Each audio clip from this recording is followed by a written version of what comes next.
ખુલાસો કરું. મેં સંતો ભાઈ સાંભળેલી વાતો છે ભાઈ, સાચી હોય ખોટી હોય મારો રામ જાણે. આમાં હાસું લાગે રાખવાનું, ખરાબ લાગે ને ડિલેટ મારી દેવાનું. હા, બાકી કઈ મગજ ઉપર ટેન્શન નહીં લેવાનું. અમે હમણાં કીધું એમ રામ વનમાં ગયા તે આખી દુનિયા કેસલ કહું છું, જ્યાં તાર હું નહોતો અહીંયા. સીતાજીને એ હરણ કરવા માટે આવ્યો ને ભાઈ, ત્યારે સાધુનો વેશ કરીને આવ્યો. બીજી વાત કે સીતાજીને માં કઈ ઉપાડ્યા છે. માને કોઈ કોઈ પત્ની ના બનાવી કે દુનિયા ભલે ગમે એ વાતો કરતી હોય, એને કોઈ પત્ની બનાવવાનો ઈરાદો હતો જ નહીં. અને પોતાના ખંભે બેહાડી અને લંકા લઈ ગયો. અને લંકામાં લઈ ગયા પછી એ બાપુ અશોક વનમાં રાખ્યા છે, પોતાના મેલે નથી લઈ ગયા. હવે વનમાંથી જો અશોક વનમાં લઈ જવામાં બાપુ રાવણને કોઈ ન રોકી શક્યું હોય તો પોતાના મેલે લઈ જવા રાવણને કોણ રોકે? એને ખબર હતી કે કાલની પ્રજા કઈ વાતો કરશે. પણ માં ભગવતી સીતાને રાવણ કે છે બાપુ 4 વેદનો અનુભવી બ્રાહ્મણ હતો. રાવણ કોઈ નાની એવી વાત જ નહોતી, દુનિયા જે કહેતી હોય. સીતાજીને કીધું માં તમે આવો ને તો મારો બાપ આવે. હું એના ઘરમાં જેવી તેવી ચોરી કરું થી મને મારે નહીં, મારે ના તે મરવું છે બાપુ. એનું બૈરું ઉપાડી આવું તો જ મને મારે. આ પોતે પોતાનો એનો એકનો નહીં, પોતાના કુટુંબનો આખાનો ઉદ્ધાર કરે ઈ રાવણ. હું તો એમ કહું છું તમારા ઘરથી રામને ધક્કો કરાવો, લો તમે બધા પુણ્યશાળી હોય તો કરાવો. તો રાવણે એની લંકા સુધી ધક્કો કરવો પડ્યો રામને. ઈ બધું યુદ્ધ થયું ને, બહુ લાંબી વાત છે, પણ યુદ્ધ થયું પછી છેલ્લે ઓલો કુંભકર્ણ હુતો તો એનો ભાઈ, ઈ કુંભકર્ણ ને માન જગાડ્યો. ઈ કે જાયગા દુનિયાનો નાશ વળી ગયો જોતો ખરો. ઈ કે પછી કુંભકર્ણ કે આ માયકું છોડતો જાય ગયો. ઈ કે મારે જાગવાની જરૂર નહોતી, તારે જાગવાની જરૂર હતી. અને પછી રાવણે કીધું કુંભકર્ણને, ઈ કે સલાહ લેવા નથી જગાડ્યો, તું એક રહી જાતો એટલે તને જગાડ્યો. જા ને આખી દુનિયાનો બાપ છે, હું આવું છું તારી વાય, તું એક રહી જાતો એટલે જગાડ્યો છે. આ પોતાના પરિવારનો બાપુ ઉદ્ધાર કરી શકે. રામચંદ્ર પરમાત્મા અને રાવણનું જ્યારે યુદ્ધ થયું અને છેલ્લે બાણ મારી અને રાવણ પડ્યો હતો, અને એ વખતે રામ લક્ષ્મણ અને વિભીષણ બધા ત્યાં આવીને ઉભા રહ્યા. અને રાવણ બાબુ મરક દાંત કાઢતો હતો. રામચંદ્ર પરમાત્મા વિચાર કરે છે કે હવે આ ઘડી બે ઘડીનો મહેમાન છે, હજી દાંત કાઢે છે. શેના દાંત કાઢે છે? કે ના એવું કઈ છે નહીં, દાંત મને મોજ આવે છે, હું કાઢું છું. રાવણ પછી રાવણે કીધું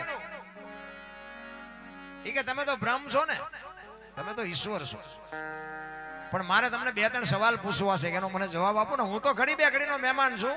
અને બીજી વાત કે આ બધો પ્રોગ્રામ તો મેં ગોઠવ્યો હતો, તમે મને માર્યો કે બહુ મોટી વાત નથી કરી. આ મેં જ ગોઠવેલું હતું, પણ મારે તમને 2-3 વાતો પૂછ્યું છે. શું? એ કે મારા જેટલી સંપત્તિ તમારી પાસે છે? એ કે ના. એ કે મારા જેટલી શક્તિ છે તમારી પાસે? તો કે ના. તો કે મારા જેટલી ભક્તિ તમારામાં ખરી? તો કે ના. તો કે હું તમને એ પૂછું છું, મારા જેટલી શક્તિ ન હોય, મારા જેટલી ભક્તિ ન હોય, મારા જેટલી સંપત્તિ ન હોય, તો મારા ઘરે હું હારું છું તમે જીતો છો, આનું શું કારણ છે? રામચંદ્ર પરમાત્માને રાવણે ઘૂમરે નાખી દીધા. ઘૂમરે રામાયણ તો કઈક જુદી છે, દુનિયાએ ચિત્રી નાખી જુદી. ઈ કે તમારે અયોધ્યામાં બેહવાનું સિંહાસન કદાચ હોનાનું નહીં હોય, આપણા ભાઈડાની દિવાલો હોનાની છે નહીં. કે છે આટલી સંપત્તિ? યમના દૂતને કોકનો જીવ લેવા જવું હોય ને, મારે અહીંયા રજા લેવા આવવું પડે. ઈ મારી શક્તિ. 9 ગ્રહ જેને ઢોલીએ બાંધ્યા હોય, હે વાહ વાસીદું કરે, પવન પાણી ભરે, ગણે ગાયું ચારે, બ્રહ્મા ધોતિયા ધોવે, શિવ જેનો ભંડારી હોય એવો સમર્થ પુરુષ. એટલી કે તમારામાં શક્તિ. શિવ ભોળાનાથની મેં જે ભક્તિ કરી છે એવી કોઈ ભક્તિ કરેલી? રામચંદ્ર પરમાત્માને એમ થયું ઓહો આટલો આ મહાપુરુષ, અને આના જવાબ તો મને નથી ખબર. ત્યારે રામચંદ્ર પરમાત્માને કહે છે, રામ તમે તો ઈશ્વર છો, તમે તો બ્રહ્મ છો, અને મારે તો તમારા હાથે આ કરવાનું જ હતું, પણ આનો જવાબ તમારી પાસે હું જ તમને વાત કરું, હું જ તમને જવાબ આપું. આ મારા ઘરે હું હારું છું, તમે જીતો છો ને, એનું ફક્ત ને ફક્ત એક જ કારણ છે કે તમારો ભાઈ તમારા પડખે છે ને મારો ભાઈ તમારા પડખે છે. મારો ભાઈ જો ખૂટ્યો ન હોત ને તો આ દુનિયામાં એવી કોઈ તાકાત નથી કે રાવણને કોઈ હરાવી શકે. એટલે રાવણે બાપુ રામચંદ્ર પરમાત્માને ભલામણ કરી હતી કે તમે અયોધ્યા જાઓ, અયોધ્યાની ગાદી ઉપર જતી મહારાજા બનો. તેથી મારી તમને એક અંગત ભલામણ છે કે એટલી વાત કરજો કે ભાઈ ભાઈમાં મેળ રાખે. બાપુ આ વાત તો રાવણે હોત કરી હતી, પણ ભાઈઓમાં જ મેળ નથી. બોલો, આખું ગામ ધુમાડામાં હોય, હગા ભાઈઓ જ ન હોય. આપણે એમ કહેલા તારા ભાઈઓનો છોકરા કેમ નથી કે મારા દિનારે આડી છે ને, એટલે આની હારે જ ઊભી રાખવાની હતી. આ મલક તો હમણાં એમને કીધું એમ દાળમાં મીઠું ઓછું, ઓલા આ ઓછું, દુનિયા કઈ કઈ કોઈ જાય છે ને કઈ વાતો કરશે. એકતા બાપુ પોતાની જરૂર છે. અને બધા કરોડપતિ ન હોય, બધા બુદ્ધિશાળી ન હોય, ને બધા રૂપાળા ન હોય. બાપુ નિભાવી લેવાની વાત છે. રામ 2 કે 3 દીકરા હોય, એમાં 2 ગધેડા ઘોડા રળતા હોય, એક ઉડાડતો હોય, એટલે એ ઉડાડવા જ આવ્યો છે. હવે હું દેકારા કરવાનો હોય, એ ઓલા ભાવમાં રડ્યો હોય છે. હવે ભલે ઉડાડે, હવે એને થોડો માછનમાં મૂકવા જવાય. એ ઉડાડવા આવ્યો હોય, એ ઉડાડે જ તે નથી સમજાતું. આ ઘરમાંથી વંટોળિયા ઉભા થાય, ઘરમાંથી વંટોળિયા ઉભા ન કરો તો બાપુ કાંઈ છે નહીં.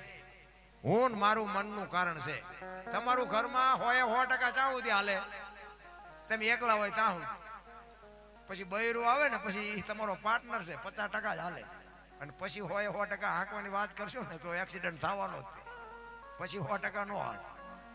પછી એકાદો દીકરો થાય ને 33% જ હાલે, બીજો દીકરો થાય 25% જ હાલે. ટકા ઘટાડો ને અકસ્માત જ ન થાય. અકસ્માત તો થવાના ને, કે તમે જો 4 પેટીઓ થાય ને ચાવીઓના જુડા નહીં કાઢો તો અકસ્માત થવાના જ. આ આપણા ઘરની વાત છે. અમારે એક ભાઈ ઘરમાંથી વંટોળ્યો, આ બનેલી હકીકત હું તમને કહું. આ જોક્સ બોક્સ નથી, કઈ એવી વાત નથી, કોઈ શાસ્ત્રની વાત નથી. અમારે બનેલો દાખલો. જો કે આ બધું લાઈવ હાલે ગામનું ને એવું બધું, એમનું નામ ન લેવાય ને ભૂંડા લાગી પાછા. પણ એ તો આપણા ને ખબર પડી જાય કે આપણી જ વાત છે. પણ આપણે નામ ન લીધું એટલે બચી ગયું ને. એક પતિ પત્ની રહેતા ત્યાં રહે છે. જો કે અત્યારે તો નોખા છે. એ પતિ પત્ની રહેતા હતા ને, બેન કરતા હતા ઘરનું કામ ને ભાઈ કરતા ખેતીનું કામ. એટલે બેન રસોઈ બનાવતા હતા ને, એમાં એક પાપડનું પડીકું ઘરમાં પડ્યું હોય છે. રોજ આડું આવતું હોય છે કે આ રોજ આડું આવે શેકી નાખું, હું મારો ઘરવાળો બે ખાઈશું.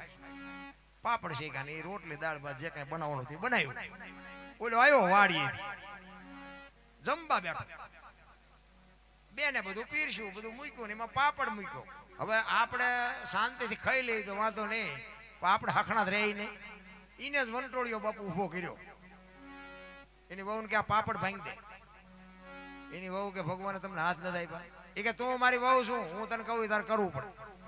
એ કે મેં જ્યાં કીધું હું તમારી વહુ નથી. વહુ શું બરોબર, તમને ભગવાને હાથ નથી આપ્યા. એ કે ભાંગી દેવાનો હક નથી ભાંગી દેવાનો. હવે તો આપણા મહિના આપણે ન ઓળખતા હોય, મેળ હોય ભાંગી દે, ન હોય ભાંગી દે. ઈ કે સાના મના ખાઈ લો ને ભૂંડા લાગો. ઈ કે ભાંગી દેવાનો છે કે નથી ભાંગી દેવાનો. એની વહુએ કીધું નથી ભાંગી દેવાનો. બાપુ ઘર ભાંગી ગયું, પાપડ નો ભાંગ્યો, એ રખડે બે. લ્યો આ ઘરના વંટોળિયા. હવે કે સમાધાન કરાવે, હવે પાપડ નો ભાંગે બૈરા રહેતા છે, શું સમાધાન કરાવે? આ ઘરમાંથી આવા વંટોળિયા ઉભા ન કરાય. બાપુ આપણી દીકરી કોકના ઘરે છે, કોકની દીકરી આપણા ઘરે છે, નિભાવી લેવાની વાત છે. રામ હા, બાકી છે ને કોઈ એવા વેમમાં ન રહેવું કે અમારી પાસે ગાડીઓ બંગલા જોઈને દીકરી આપી. ના, એ બાપુ માવતરની આબરૂ લઈને પડી હોય. બહુ વળ ન ખાવો. હા બાપુ, અનુભવની વાત કરું છું. બાકી રોતા નથી આવડતું. રોતા હારા ખાનદાન માવતરની દીકરીઓને માથે જુલમ કરે ને, પછી દીકરીઓ આપઘાત કરે ને, તેથી અડધા પંથે પહોંચ્યા હોય. બાપુ રોટલો કરતા આવડે નહીં, બીજા કોઈ દીકરી દે નહીં. રોતા નથી આવડતું. રોતા હાલો મારી ભેગા, હું તમને દેખાડું. નિભાવી લેવાની વાત છે. અમે ઘણી જગ્યાએ બહાર કેમ જઈએ ને, પછી આવા સાધુ સંતો હોય ને, એના ભેગા અમને ઘણા એમ કે હાલો હાલો બાપુ તમારા પગલા પડાવો અમારે ઘેરે. હું એમ કહું કે ભાઈ અમારા પગલા, કે ના ના બાપુ હાલો હાલો, આપણે હાલો રાજી થાય.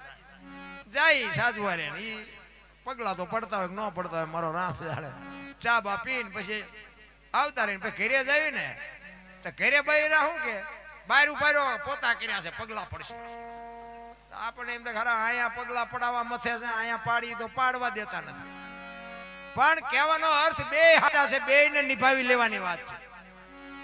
આ પગલા પડાવે છે ને ઈ એમની મહાનતા છે, ના નથી પાડવા દેતા ને ઈ એની મહાનતા છે. બાપુ બે ને નિભાવી લેવાની વાત છે. પછી આઈનું આ મોબાઈલમાં ઉતાર્યું ત્યાં દેખાડાય નહીં કે આ જો આટલા જણા અમારા પગલા પડાવે છે, તો તરત જ એમ કે તું કહેજો હોય ને રોટલો કહી દે, નો ડખો ઉભો થાય.